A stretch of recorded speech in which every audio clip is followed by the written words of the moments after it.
I believe it's pretty generally agreed that one of the biggest issues facing Maryland right now is the job issue. It doesn't make us unique. It's a big issue all across the country, and it's the issue here.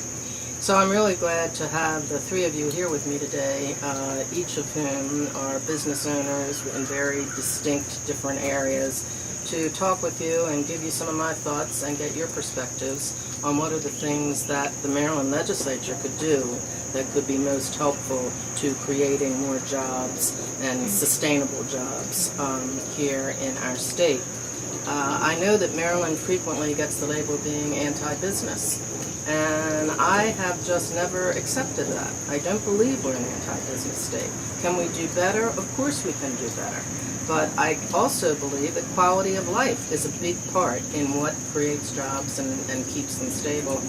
So we've tried things like tax credits for new jobs. We're doing a lot to stimulate green jobs. And hearing from each of your perspectives, what works, what doesn't work, what are the best things we can be doing in Maryland to address and improve our job climate. Well, I think the things that we've been doing at the moment are very good, especially with the support for new green projects. We've just recently got support for doing some light tubes in our company, which has enabled us to save energy. Now? It's a way of taking the sunlight and multiplying it and bringing it into the workshop. I think also, and you know, I'm a physician, small business owner, so that I see how the economy is affecting people. If people don't have jobs, they don't buy products, they don't buy services.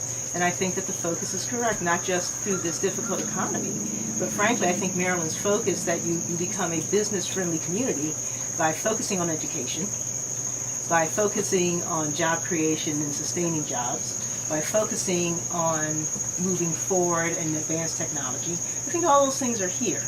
And this false argument that I keep hearing, you know, on a federal level and even on a local level about, and I think even your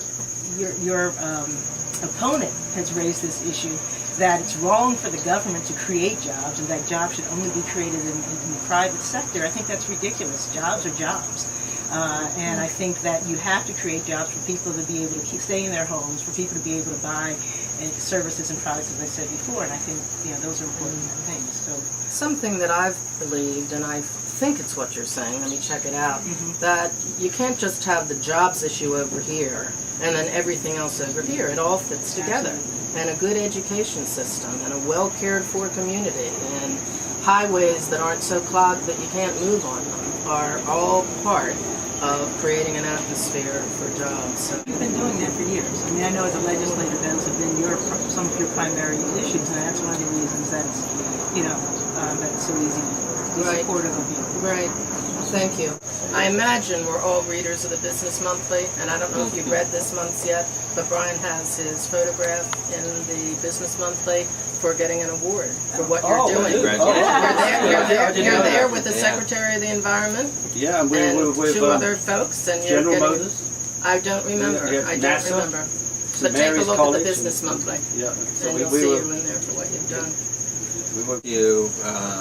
This being a business-friendly climate, and as a owner of a solar energy startup here in Howard County, we found this to be a great place to start a business. We've had the support of the county and the state in the form of property tax credits and various incentives for folks to go solar. We also found the community to be an excellent community for our employees to live, to raise their families, to have top quality schools here in the county. And so I think the whole package together really was a great place for us to start this out. So what about some of the specific incentives that we've given for solar, and where we obviously tax credits there have been a big thing. We did a big bill on that this year, I'm sure you're aware of. Yeah. So what are some of the next steps that I should be taking a look at as a legislator with a significant focus on the environment? Sure. I think the state and the governor has taken some really great steps with the Renewable Portfolio Standard, which is the law that says the utility companies need to use a certain portion of renewable energy in their power mix, and that's going to be increasing every year. So that's a built-in growth for the industry. We know we're going to be doing more renewable energy. One of the things that's come out recently is that there's a new Duke University study from their Department of Economics that has stated that solar energy on the utility scale has now crossed over with nuclear power and is actually cheaper than nuclear power. Not to pit solar versus nuclear, but just to say that solar could be a really integral part of our energy mix. And I want to hear what you might have to say about that. I'm very clear that I want us to continue to do more for solar. This has been helpful to me. I mean, we could go on for a long, long time about this issue. It's broad and it's deep, but it's very reassuring to me that you all see the total quality of life picture as integrally related to the jobs issue. Because that's been a strong belief of mine. And I think we've also learned that jobs are jobs, and public jobs get people, off the street, off the unemployment rolls, into public jobs. I don't think it helps anything for us to drag down public jobs. It's all jobs. We want to raise all ships here. So thanks for the great role that you play in our community. Okay, It's thank you. models of business people. Thank you. It's great. Thank you so much, Liz.